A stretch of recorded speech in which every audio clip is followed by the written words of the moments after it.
Tema de mensagem: o arrebatamento da igreja. Divisa: Jesus Cristo voltará. Pensamento: o tempo está próximo.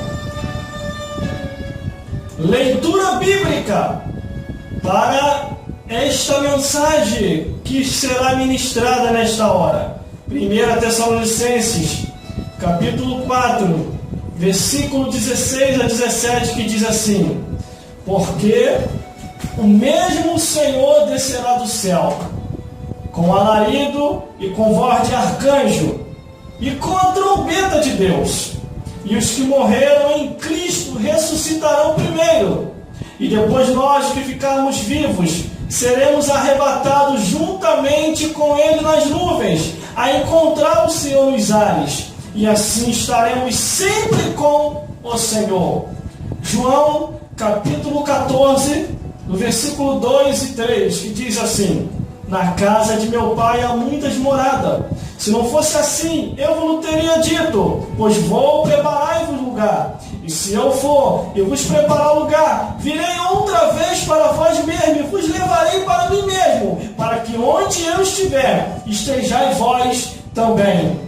Apocalipse, capítulo 1, versículo 3. Bem-aventurado aquele que lê e os que ouvem as palavras desta profecia e guardam as coisas nela escritas, porque o tempo está próximo. Livro de Judas, capítulo 1, versículo 14. E destes também profetizou Enoque, o sétimo depois de Adão, dizendo: eis que é vindo o Senhor com milhares de seus santos. Glórias a Deus, glórias a Jesus e glórias ao Espírito Santo de Deus. Ao analisar a Bíblia Sagrada, a palavra de Deus, não tem como duvidar daquilo que Deus determinou através de Jesus Cristo. A Bíblia diz que a palavra de Deus, ela vem alertando homens e mulheres de todos os tempos, épocas e lugares para o plano da salvação.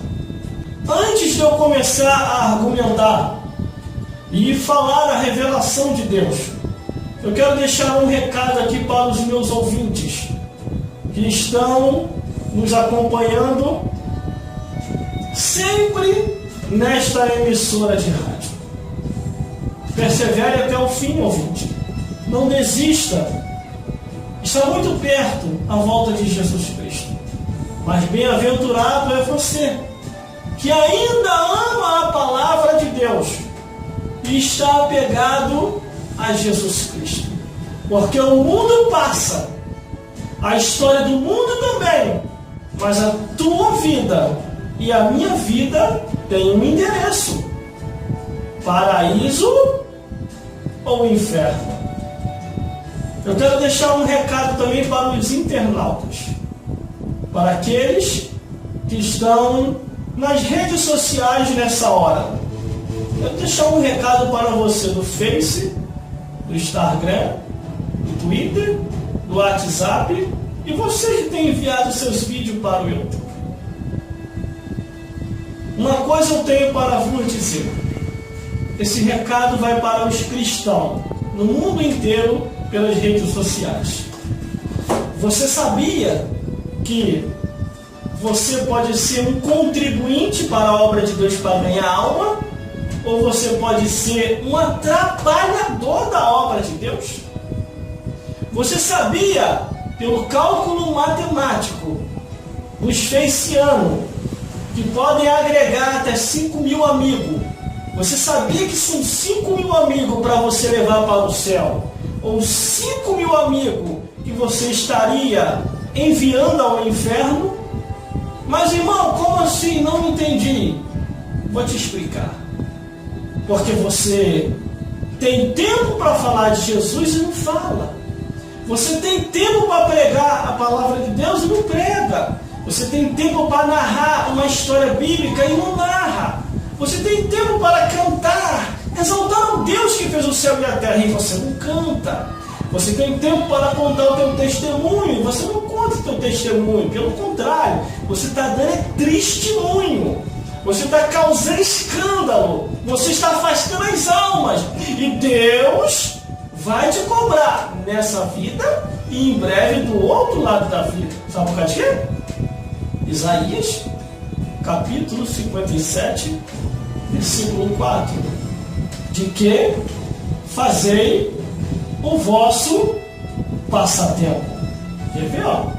E Eclesiastes, capítulo 3, versículo 15, diz assim: porque Deus pede conta do tempo que passou.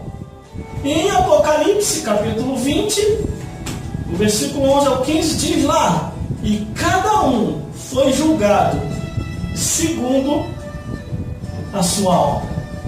Tem gente que pensa assim: o que eles vão pensar de mim, irmão? Você vai ficar com esse negócio de Jesus lá na rede social. Sou uma pessoa sociável. A tecnologia não foi feita para isso. O Face, o Instagram, o Twitter, o WhatsApp não foi feito para isso, para ficar falando de Jesus. Foi feito para quê? Para você fofocar, para você inventar, para você caluniar, para você perseguir, para você maldizer, porque a Bíblia diz que as nossas obras estão sendo escritas em livros. A tua vida e a minha vida está sendo escrita em livros. Se você contribui na evangelização, você é bem-aventurado. Agora, se você não evangeliza, conhecendo a verdade, a Bíblia diz assim: antes não ter conhecido o Evangelho do que o conhecer e não fazer conhecido. Deus está te vendo. Mas vamos lá. Glórias a Deus. Ao analisar a Bíblia Sagrada, a palavra de Deus, Jesus Cristo falou para os seus discípulos dizendo que o tempo dele havia se chegado. Jesus Cristo falou que era necessário ele ir para que o Consolador viesse.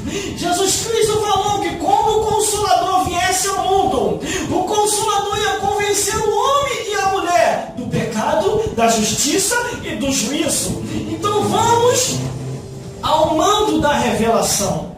Ao analisar a Bíblia Sagrada, os tempos atuais e a nossa época, nós temos observado que já está perto da volta de Jesus Cristo. O arrebatamento da igreja vai acontecer e muita gente vai ser deixado para trás. Por quê, irmão? Muita gente vai ser deixado para trás porque Jesus falou que muitos são chamados e são poucos os escolhidos. Mas ao observar a Bíblia Sagrada, aqui na abertura de 1 Tessalonicenses capítulo 4, versículo 16 ao 17 diz: porque o mesmo Senhor descerá do céu com alarido e com voz de arcanjo e com a trombeta de Deus, e os que morreram em Cristo Jesus ressuscitarão primeiro, e depois nós que ficarmos vivos seremos arrebatados juntamente com o Senhor, e estaremos sempre com o Senhor nos ares. Glórias a Deus, glórias a Jesus e glórias ao Espírito Santo. Irmão, já vai fazer 20 anos que eu estou na igreja. E a mensagem do arrebatamento da igreja nunca saiu do meu coração. Porque eu sempre tive na minha mente: se Jesus não vir agora, a morte vem. Se a morte não vir, Jesus vem. E a Bíblia diz que muitos não provarão a morte, serão arrebatados vivo. Por isso que aqui em 1 Tessalonicenses está escrito: porque o mesmo Senhor descerá do céu com alarido, com voz de arcanjo e com a trombeta de Deus. Os que morreram em Cristo Jesus ressuscitarão primeiro. Um exemplo: se você morrer hoje e o arrebatamento da igreja for amanhã, amanhã mesmo você já está ressuscitando. Você sabia disso? Mas se o arrebatamento da igreja acontecer agora e não der tempo de você morrer, a Bíblia diz assim: e depois nós, os que ficarmos vivos, seremos arrebatados juntamente com Ele nas nuvens, a encontrar o Senhor nos ares, e assim estaremos sempre com o Senhor. Glórias a Deus. Mas, irmão, como que será isso? Isso está escrito na Bíblia, irmão. Como que será? Está escrito na Bíblia. Você não lê a Escritura. Você interpreta muito bem todos os clubes de futebol. Você interpreta muito bem o final de uma novela. Você sabe até dizer como que aquele filme vai terminar. Mas a história do arrebatamento, a história da volta de Jesus, a história do tempo está próximo, você está confuso. A tua mente não consegue raciocinar. Por quê? Porque você vive mais para essa vida do que para o reino dos céus. Mas, irmão, como que será o arrebatamento dos vivos? Enoque. A Bíblia diz que Enoque andou com Deus. Enoque agradara a Deus. E Deus arrebatou Enoque para si, vivo. Isso está lá em Gênesis.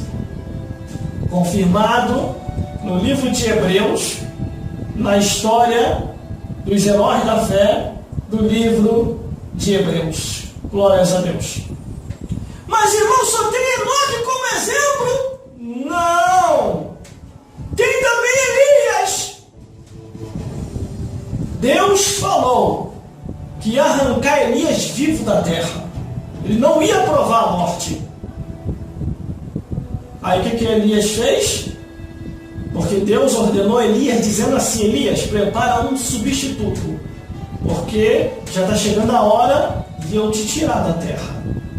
Elias preparou o substituto e fez a pergunta para o seu substituto, dizendo assim: pede-me o que tu queres, porque eu não estarei mais nessa vida. O seu substituto, Eliseu, disse assim: eu quero porção dobrada, o Espírito que dá sobre ti. E Elias falou: uma coisa me pediste, mas se você me vê eu subindo, o receberás. E a Bíblia diz que carros de fogo com cavalos de fogo passou entre Elias e Eliseu e separou um do outro e levou Elias aos céus num redemoinho vivo. Temos dois exemplos na Bíblia. Como que será o arrebatamento dos vivos? Irmão, e dos mortos? Como que será a ressurreição? Precisa eu falar? Jesus morreu e ressuscitou. E Jesus falou: assim como Ele é, nós seremos também. O que está acontecendo, irmão, é que as pessoas precisam se aprofundar na Escritura. As pessoas precisam abandonar o mundanismo. Os pastores dos tempos atuais precisam deixar de ser mundano e passar a ser mais espiritual, passar a ensinar mais essa doutrina, parar de falar de futebol nos púlpitos, parar de falar de entretenimento no púlpito. O púlpito da igreja, a congregação, não é lugar de palhaço, não é lugar de clube de futebol, não é lugar de noveleiro. A congregação é lugar de adoradores, daqueles que estão se preparando e estão preparados para o arrebatamento da igreja. Glórias a Deus. Glórias a Jesus.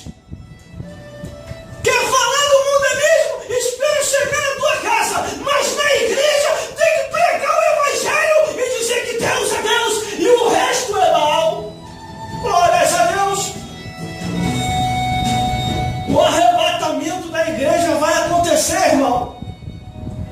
Aí em João capítulo 14, versículo 2 e 3 diz assim: Jesus falou: na casa de meu pai há muitas moradas. E se não fosse assim, eu não teria dito, pois vou preparar um lugar.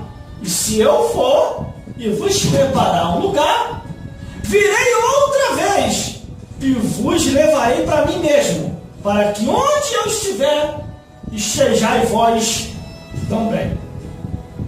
Aonde Jesus está, nós também vamos estar, mas se perseverarmos até o fim, porque